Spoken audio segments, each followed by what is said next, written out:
नमस्कार, पुण्यश्लोक eleven show में आज हमने देखा कि देवी अहिल्या मंदिर में होती हैं और पूना से जो पाटिल साहब आए हैं वो भी मंदिर में ही होते हैं और उनकी पत्नी ओटी भरने की कहती है और देवी अहिल्या कहती है कि राजपाट कुछ नहीं, सब मतलब एक जैसे हैं मंदिर में भगवान के सामने। तो पहले इनको ओटी भरने दीजिए। मगर पुजारी जी क्या पाते हैं, पुजारी जी देखते हैं कि उसके अंदर सिंदूर नहीं है। कहते कुमकुम तो नहीं है, पूजा कैसी होगी। ठीक है, फिर महिला चकित रह जाती है, हैरान हो जाती है और रोने ही वाली थी। कहती अब क्या करें, पूजा कैसे होगी, मतलब बेटी को ना जाने वर के लिए, पति के लिए कितना और इंतज़ार करना पड़ेगा। अब क्या करें, इतनी बड़ी भूल मुझसे कैसे हो गई। फिर देवीला कहती कोई बात नहीं, हो जाती है। आप यूँ करें, जो मेरा कुमकुम है उसमें से आधा मैं आपको दे देती हूँ, वो ले लीजिए। और आप इतनी दूर से आई हैं, देवी आई के मंदिर में, तो आपकी बेटी की खुशियों के लिए जो आप मांगने आई हैं उन्हें मिलेगा, ना चिंता करो। ये मेरा कुमकुम है, आप चिंता मत कीजिए, इसमें आधा ले सकती हैं और ले लीजिए। फिर हर कोई खुश हो जाता है कि देवी अहिल्या कितनी दयालु है। और वो महिला बस फटाफट आती है कि हाँ दे दीजिए मुझे। और देवी अहिल्या अपने कुमकुम में से थोड़ा कुमकुम निकाल के उनकी थाली में रख देती है। और ये सब कौन देख रहा होता है, देवी आई देख रही होती है और उस महिला की कुल देवी देख रही होती है। पुजारी जी भी हैरान रहते हैं और खुश होते हैं कि हाँ वाकई में देवी अहिल्या, वाकई में देवी अहिल्या हैं। और वो महिला और वो पुरुष दोनों पार्वती की जो माता पिता हैं आशीर्वाद भी देते हैं देवी अहिल्या को कि उनका सौभाग्य बना रहे। और कहती हैं जिस तरीके से आपने मतलब कि अपना कुमकुम दिया है और आप जिस तरीके से आपका चेहरे पर तेज है, उसी तरीके से उनकी बेटी पार्वती के जीवन में भी खुशियाँ आ जाए, रोशनी आ जाए।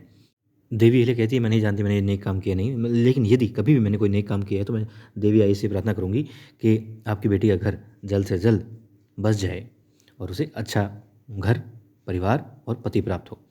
फिर वो महिला मन ही मन पूजा भी कर रही होती है और देवी अहिल्या की तरफ भी देख रही होती है कि वाह वाकई में दो देवी हैं मंदिर में, एक कुलदेवी हमारी और दूसरी ये देवी अहिल्या। और देवी अहिल्या भी पूजा कर रही होती हैं, मग्न होती हैं। मगर क्या होता है मन में, मन में अपने घर बार की चिंता भी होती है और उनके अच्छे के लिए प्रार्थना भी कर रही होती है। पूजा हो चुकी होती है। फिर पूजा समाप्ति के बाद में देवी अहिल्या अपने वाड़े की तरफ जा रही होती है। रास्ते में लोगों का, जिनका नित्य का काम होता है लोगों की मदद करना, सहयोग करना और दान धर्म का काम करना, वो कर रही होती है।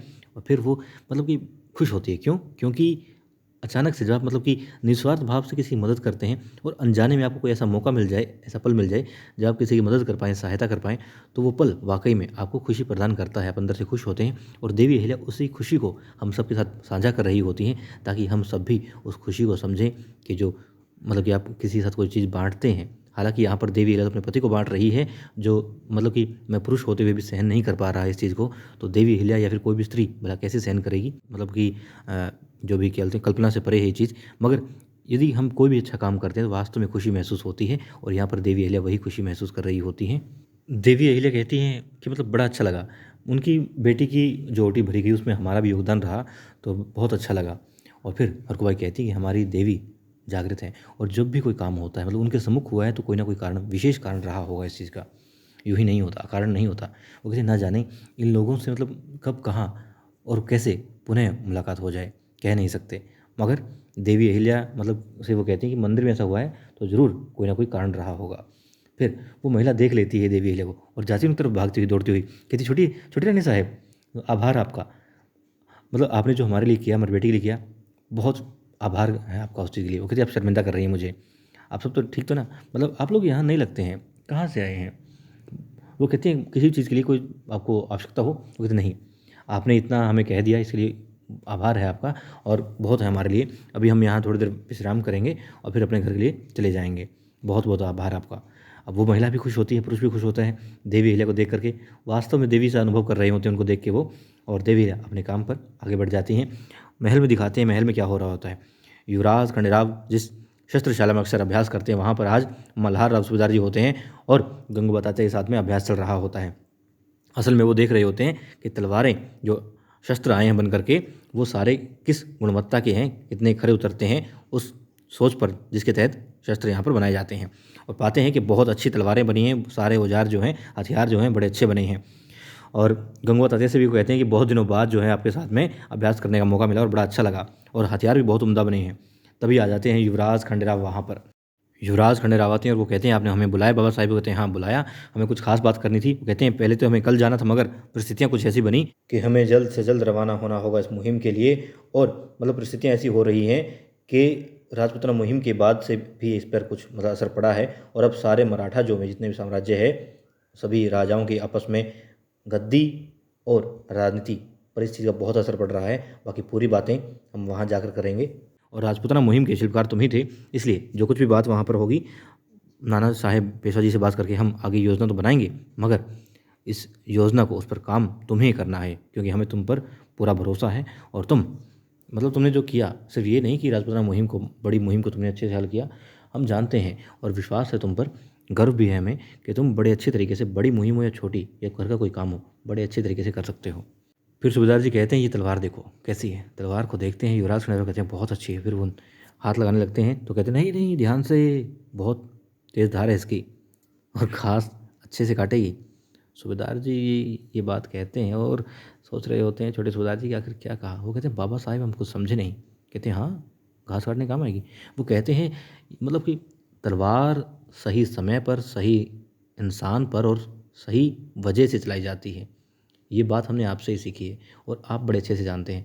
फिर ये बात जो आपने कही घास वाली, कुछ समझ नहीं आई। युवराज बिल्कुल यही बात क्रोध पर भी लागू होती है, तुम्हारे क्रोध पर भी, कि क्रोध सही व्यक्ति पर सही समय पर ही करना चाहिए। तो वो समझ जाते हैं, कहते हैं ठीक है। कहते बाबा साहब हम नहीं चाहते थे कि ये बात आपके सामने आए, और क्योंकि हम बात को बढ़ाना ही नहीं चाहते, मगर अहिल्या वाली ये बात ठीक है, हमारी शिकायत की गई है। अक्सर हम चाहते हैं बात को ना बढ़ाना, मगर शिकायत हमारी हो ही जाती है। वो कहते हैं तुम ऐसा नहीं है जैसे तुम समझ रहे हो युवराज, शिकायत नहीं है और हम जानते हैं कि अहिल्या ने जो कुछ कहा वो गलत नहीं था। फिर मन ही मन सोच रहे होते हैं युवराज खंडेराव कि बाबा साहेब तो कभी भी अहिल्या को गलत मानेंगे ही नहीं। वो कहते हैं देवी अहिल्या ने पद की गरिमा को रखा है, तुम समझो इस चीज़ को, तुम्हारे पास जो पद होगा तुम उसकी गरिमा को रखने का कोशिश करोगे पूरी, जो मेरे पास है मैं करूँगा और जो देवी अहिल्या के पास था उन्होंने की, और ऐसा ही होना चाहिए था, गलत नहीं था। हाँ, बहुत जल्द तुम्हें समझ भी आ जाएगा। फिर वो कहते हैं ठीक है कोई बात नहीं, और मतलब सबसे जो है सामंजस्य बना के चलना, और अभी हमें जाना है तो सारा जो जिम्मा है राजपाट का तुम्हें सौंप कर जा रहा हूँ, और सबसे कह भी दिया है कि तुम्हारा आदेश ही अंतिम आदेश होगा, सब तुम्हारे आदेश की पालना भी करेंगे। और ये बात सुन करके मुस्कुराते हैं, खुश हो जाते हैं युवराज खंडेराव। फिर सूबेदार जी ये भी कहते हैं और इसीलिए तुम्हें समझाना था कि जिस तरीके से हमने, यानी सूबेदार जी ने दरबार में जितने भी पदाधिकारी हैं सबकी राय, सबकी मान सम्मान को और सबकी बातों को, तर्कों को महत्व दे करके अपना काम किया है। अपने विचार बेशक उनके अलग रहे हों, मगर काम उस तरीके से किया कि सामने वाला भी जब सहमत हो गया तभी उसको अंजाम दिया गया है। ऐसा ही तुम्हें भी करना है।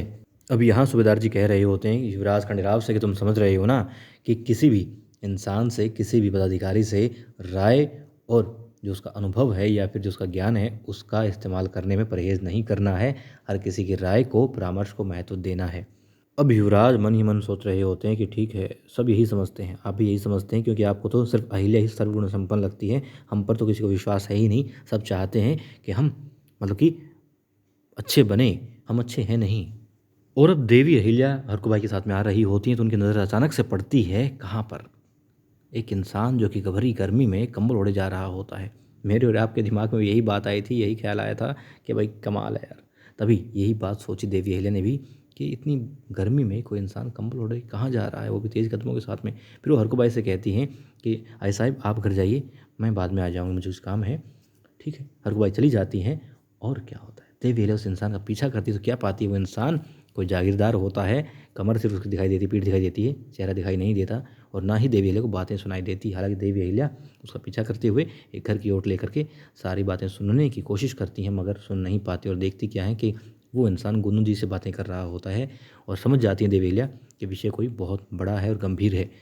और वहाँ पर गुन्नू जी के साथ बात क्या होती है, बात ये होती है कि हथियारों की कालाबाजारी कर रहे हैं वो लोग, धनन सरदार पकड़े गए, इस वजह से वो जागीरदार बच गया लगान वाले मामले में।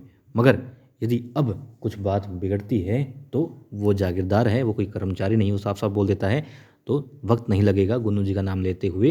इसलिए ये मत समझना, गुन्नू जी को साफ साफ शब्दों में बोल देता है कि ये मत समझिएगा कि मैं मर जाऊँगा जुबान नहीं खोलूँगा, नहीं, मैं साफ साफ बता दूँगा, मैं कोई डरता नहीं हूँ आपसे और ना ही मुझे कोई आपसे ज़रूरत है। कालाबाजारी है तो बंद कर दो, या फिर इसको मतलब कि बस दिक्कत आई अपने दोनों को। वो कहते हैं कोई बात नहीं, सूबेदार जी यहाँ पर है नहीं, और युवराज खंडेराव को बहलाना फुसलाना मैं अच्छे से जानता हूँ। ठीक है, खुशी खुशी वो भी दोनों मतलब अपने अपने रास्ते पर हो लेते हैं। और देवी अहिल्या कहती है कि गुन्नू जी से बात करूँ तो वो गुस्सा हो जाएंगे, करूँ या ना करूँ, नहीं करती हूँ। देवी अहिल्या चली जाती है अपने घर पर। और घर पर क्या हो रहा होता है, गौतम भाई साहब द्वारका भाई साहब के साथ बात कर रही होती है। द्वारका भाई साहब पूछती है गौतम भाई साहब से कि आपने युवराज के बारे में, विवाह के बारे में बात की क्या सरकार? तो कहती नहीं कर पाई। कहती है हाँ, विषय ही ऐसा है कि एकदम से बात नहीं कर सकते। कोई नहीं, आराम आराम से कर लीजिएगा और आप बस चिंता मत कीजिए किसी भी तरह की। जो कुछ भी हो रहा है बस आप ये सोचिए कि सब जो हमारी ग्राम देवी है उसके आशीर्वाद से ही हो रहा है, उनकी इच्छा से ही हो रहा है। अब द्वारकाबाई साहिब कहती हैं गौतम साहिब को कि मुझे जाना है गरीबों में वस्त्र और जो मतलब कंबल हैं वो बाँटने हैं, मिठाइयाँ बाँटनी हैं। आपको तो पता है ना संकल्प कैसे होती है। हाँ ठीक है, आप जाइए, चली जाती हैं और पता नहीं मतलब किस उलझन में जा रही होती हैं गौतम साहिब, तभी आ जाती हैं। हरको बाई कहती हैं कि सूबेदार जी मुहिम पर जा रहे हैं, आप आइए, आरती करनी है ना। फिर हरको बाई साथ ही ये भी कहती है कि आपकी और मतलब कि द्वारकाबाई साहिब की बातें हो रही थी, तभी गौतम साहिब रुक जाती हैं, कहती हैं लेकिन मैंने सुनी नहीं। हाँ, ये देख करके लगा कि आप उलझन में हैं किसी में, और मैं सिर्फ इतना कहना चाहूँगी कि जब आप किसी बात को लेकर के इतनी ज़्यादा उलझन में हैं, इतनी ज़्यादा मतलब उसके बारे में सोच विचार हो रहा है, तो उस मसले को छोड़ देना चाहिए, दरकिनार कर देना चाहिए। उसी मेरे ख्याल से हित होता है। फिर दोनों आगे बढ़ जाती हैं।